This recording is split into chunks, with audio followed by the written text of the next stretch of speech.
Hi everyone, I hope you all are doing well. So today we are going to discuss yet another case study which reflects a lot of aspects in terms of strategic thinking and the story is about the University Art Museum defining purpose and mission. So let's get started. So for the people who would not like to listen to the audio but just read as a book as a story, then I have input all the points in the deck itself. And the people who would like to listen in a form of a story, let's get started. So this is the story of University Art Museum. A building together with a substantial endowment had been given to the university by an alumnus, the son of university's first president who had become very wealthy as an investment banker. He also gave the university his own small but high quality collections. He had then served as museum's unpaid director until his death. During his tenure, he bought few additional collections to the museum, largely from other alumni of the university. Only rarely did the museum purchase anything. As long as the founder ran the museum, the collection was shown and was accessible to only few members of the university's art history faculty, who were admitted as the founder's private guest. After the founder's death, the university intended to bring in a professional museum director. This had been part of agreement under which the founder had given the museum. A search committee was to be appointed, but in the meantime, a graduate student in art history who had shown interest in the museum and who had spent a good many years in it took over temporarily. At first, she did not even have a title, let alone a salary. But she stayed on acting as the museum's director and over the next 30 years was promoted in the stages to that title. But from that first day, whatever her title was, she had been in charge. She immediately set about changing the museum altogether. Miss Kirchhoff was the name of the director, and her contributions in the museum, where she had catalogued the collection, she pursued new gifts again, primarily small collections from alumni and other friends of the university. She organized fundraising for the museum. Above all, Miss Kirchhoff began to integrate the museum into the work of university. When a space problem arose, she offered the third floor of the museum to the art history faculty, which moved its offices there. She remodeled the building to include classrooms and a modern and well-appointed auditorium. She raised funds to build one of the best research and reference art history libraries in the country. She also began to organize a series of special exhibitions built around the museum's own collections, complemented by loans from outside collections. For each of these exhibitions, she had distinguished member of the university's art faculty write a catalogue. These catalogues speedily became the leading scholarly text in the field. Miss Kirchhoff ran the University Art Museum for half a century, but old age defeated her. After suffering a severe stroke, she had to retire. Now, Miss Kirchhoff, at the time of her retirement, in the form of last words to the university, she wrote a letter. In the form of a letter, she expressed, "Our endowment," she wrote, "now compares favorably with museums several times our size. We never have had to ask the university for any money other than for our share of the university's insurance policies. Our collections in the areas of our strength, while small, are of first-rate quality and importance. Above all, we are being used by more people than any museum of our size. Our lecture series, in which members of the university's art history faculty present a major subject to a university audience of students and faculty, attract regularly 3 to 500 people, and if we had the seating capacity, we could easily have a larger audience. Our exhibitions are seen and studied by more visitors, most of them members of the university community, than all but the most highly publicized exhibitions in the very big museums ever draw. Above all, the courses and seminars offered in the museum have become one of the most popular and most rapidly growing educational features of the university. No other museum in this country or anywhere else, concluded Ms. Kirchhoff, has so successfully integrated art into the life of a major university and a major university into the work of a museum. Furthermore, Ms. Kirchhoff strongly recommended that the university bring in professional museum director as her successor. The museum is much too big and much too important to be entrusted to another amateur such as I was 45 years ago, she wrote. And it needs careful thinking regarding its direction, its basis of support, and its future relationship with the university. The university took Miss Kirchhoff's advice. A search committee was appointed, and after 1 year's work, it produced a candidate whom everybody approved. The candidate was himself a graduate of the university who had then obtained his PhD in the art history and museum work from the university. Both his teaching and administrative record were sound, leading to his present museum directorship in a medium-sized city. Then he had converted an old, well-known but rather sleepy museum into a lively, community-oriented museum whose exhibitions were publicized and attracted large crowds. The new appointed director, upon his arrival, took over with great fanfare, and in less than 3 years he left with less fanfare, but still with considerable noise. Whether he resigned or was fired was not quite clear, but that there was bitterness on both sides was only too obvious. The new director, upon his arrival, had announced that he looked upon the museum as a major community resource and intended to make the tremendous artistic and scholarly resources of the museum fully available to the academic community as well as to the public. When he mentioned the same thing in an interview with the college newspaper, everybody nodded in approval.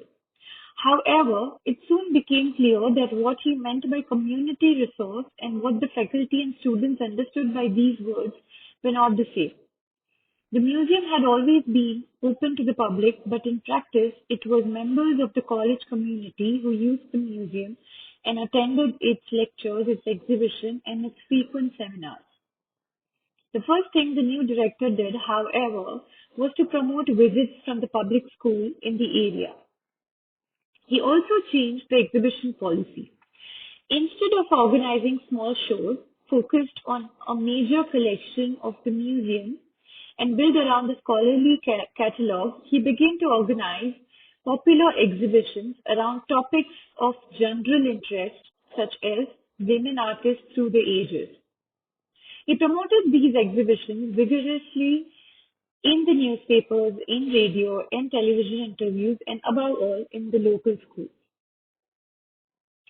As a result, what had been a busy, quiet place was soon knee-deep in school children taken to museum in buses fluttering through the museum roads. Increasingly, the new director did not design his own shows, but brought in traveling exhibitions from major museums, importing their catalog as well as rather than his own faculty producing one. Attendance at the classes, evening lectures, and seminars held in the art museum fell off sharply as the students became unenthusiastic after the first 6 to 8 months. When students were asked by the editor of campus newspaper, they responded that the museum had become too noisy and too sensational for them to enjoy the classes and have a chance to learn. Apparently, it started seeming that there were ego clashes between the director and the university senate and other faculty members of the university. Once, an Islamic art exhibit was organized by the director. Since the museum had little Islamic art, nobody criticized the showing of a traveling exhibit, which was offered with very generous financial assistance by Arab government on advantageous terms. But then, instead of inviting one of the university's own faculty members to deliver the customary talk, the director brought in the cultural attaché of one of the Arab embassies in Washington, D.C. It was reported that the speaker used the occasion to deliver a violent attack on Israel. A week later, the University Senate appointed an advisory committee which in future would have to approve plans for exhibits and lectures. The director later in an interview attacked the faculty as elitist and snobbish and as believing that the art belongs to the rich. 6 months later, he announced his resignation. Under the bylaws, the Academic Senate appoints a search committee and usually it's a pure formality. The chairperson of the appropriate department submits the nominees who are approved and appointed without a debate. This time, things were far from normal. The dean who presided, sensing the tempers in the room, said, "Clearly, we picked the wrong person last time. We will have to try very hard this time." He was interrupted by an economist known for his populism, saying, "I admit the former director was probably not the right personality, but I strongly believe that the personality was not at the root of the problem." He opined to commit to the policy the director wanted to put into effect. A member of art faculty opposed and said, "We don't need to become community resource. Ours is the only museum in the country integrated with academic community and teaching institution, and we must stick to it." Chairperson of Mathematics Department suggested to concentrate on training art historians in its PhD program. "These are very interesting and important comments," said the dean. "But I think this can wait until we know who the next director is." "I beg to differ, Mr. Dean," said one of the elder statesmen of the faculty. "During summer months, I discussed this question with my neighbor, who is the director of one of the nation's great museums. He said to me, 'You do not have a personality problem. You have a management problem. You have not, as a university, taken responsibility for the mission, the direction, and objectives of your museum. Until you do this, no director will succeed.'" At this point, the dean realized that he had to adjourn the discussion. At the end of the meeting, the dean wrote few questions regarding the mission and purpose of the university museum ahead. He handed over each sheet to all the attendees, respectively, and asked them to reflect upon these questions until the next meeting.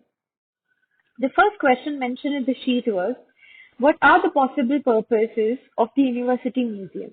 Is it to serve as a laboratory for the graduate art history faculty and the doctoral students in the field? Or is it to serve as a major enrichment for the undergraduate who is not an art history student but wants both a liberal education and a counterweight to the highly bookish diet fed to him, her, them in most of our courses? Or is it to serve the metropolitan community and especially its schools outside campus gate? What do you think should be the purpose of the University Art Museum among these? Or should be it is something else which is not mentioned in this question and answer? Then please let us know in the comment section below your viewpoints. The second thing that the dean mentioned was to reflect on who are or should be its customers, because it is very important to know our target audience. Is it the graduate students in professional training to be teachers of art history, or the undergraduate community, or rather the entire college community? Or is it the metropolitan community and especially the teachers and youngsters in the public schools, or any others? What do you think? The third question that the dean mentioned was, which of these purposes are compatible and could be served simultaneously, which are mutually exclusive or at the very least are likely to get in each other's way?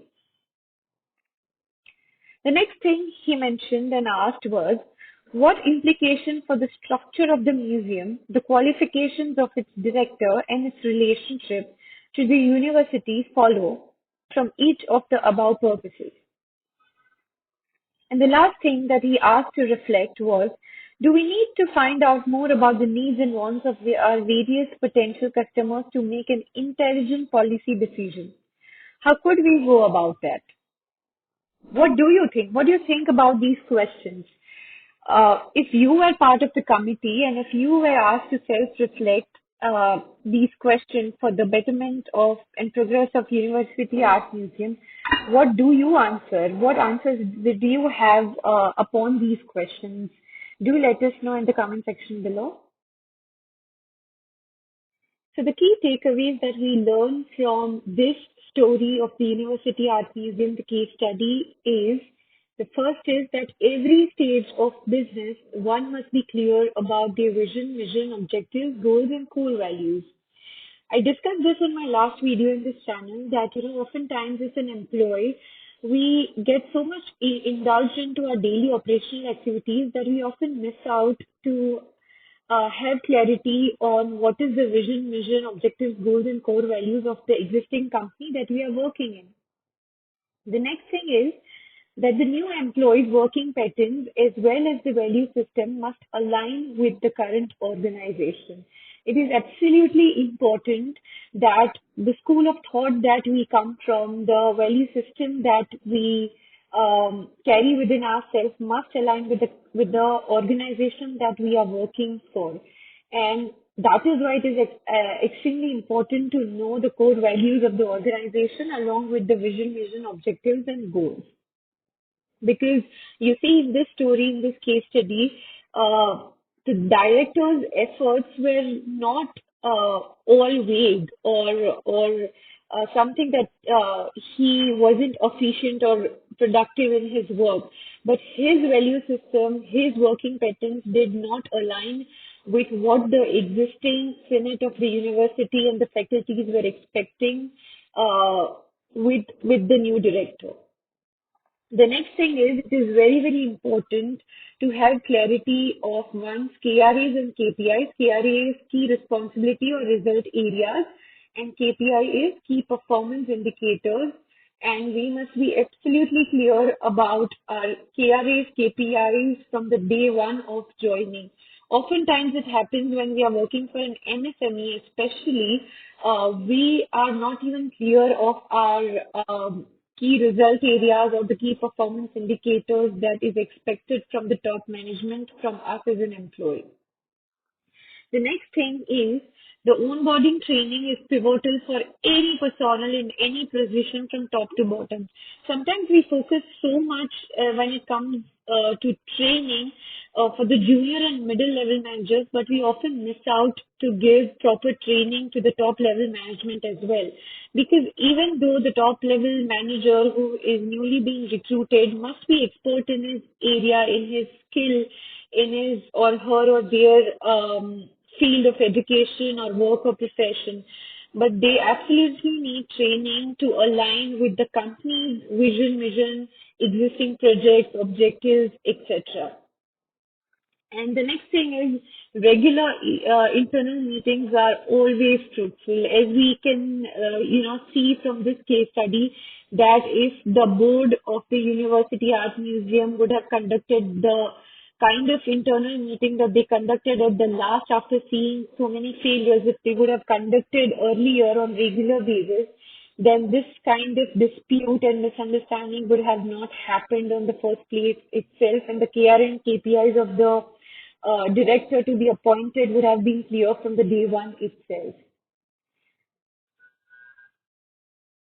So that's it for today's story case study. I hope you found this story interesting and something that you learned and found fruitful to use it in your whatever areas that you are working in managerial areas, especially in your organization.